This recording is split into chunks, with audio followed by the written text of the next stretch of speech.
हिमालय की 16,000 फीट की ऊंचाई पर एक ऐसी झील है जिसके पानी में मछलियां नहीं बल्कि 500 से ज्यादा इंसानी कंकाल स्केलेटन्स तैरते हैं। वैज्ञानिकों ने जब इन खोपरियों की जांच की तो वो हैरान रह गए, क्योंकि इन सब की मौत किसी हथियार से नहीं बल्कि आसमान से गिरी एक अदृश्य चीज से हुई थी। आखिर क्या है इन कंकालों का राज? इसका जवाब छिपा है उत्तराखंड की कुलदेवी माता नंदा की एक प्राचीन परंपरा में। दरअसल माता नंदा भगवान शिव की पत्नी पार्वती का ही रूप है। उत्तराखंड में हर 12 साल में एक बेहद खास यात्रा निकलती है, नंदा देवी राज जात यात्रा। यह एक भावुक विदाई यात्रा होती है जिसमें माता नंदा अपने मायके उत्तराखंड से विदा होकर अपने ससुराल यानी कैलाश पर्वत पर बैठे भगवान शिव के पास जाती है। यह यात्रा चमोली के नौटी गांव से शुरू होती है और इसका आखिरी पड़ाव है होमकुंड, वह जगह जहां से माता अकेले अपने ससुराल कैलाश पर्वत की ओर चली जाती है। लेकिन होमकुंड तक पहुंचने के लिए भक्तों को बीच में उसी रूपकुंड झील से होकर गुजरना पड़ता है। सदियों पहले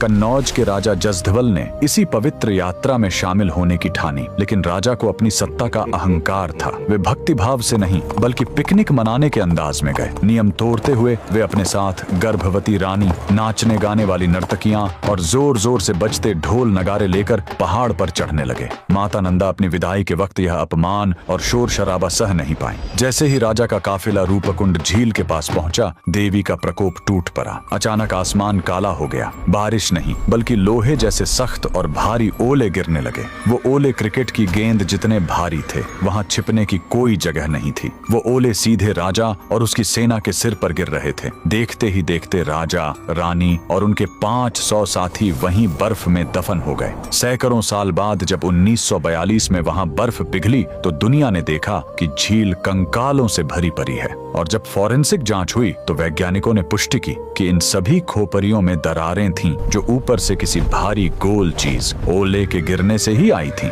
यह झील आज भी गवाह है कि कुदरत और ईश्वर के नियमों को तोड़ने का अंजाम क्या होता है। कमेंट में जय माता दी जरूर लिखें।